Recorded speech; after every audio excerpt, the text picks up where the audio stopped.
श्रीमद् वेङ्कटेशाय मङ्गलम्।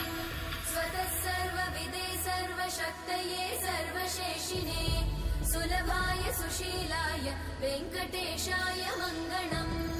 परस्मै ब्रह्मणे पूर्णकामाय परमात्मने प्रयुञ्जे परतत्त्वाय वेङ्कटेशाय मङ्गलम्।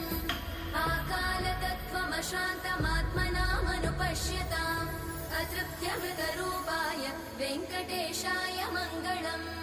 प्रायस्वचरणौ पुंसां शरण्यत्वेन पाणिना कृपया दिशते श्रीमद् वेङ्कटेशाय मङ्गलम्।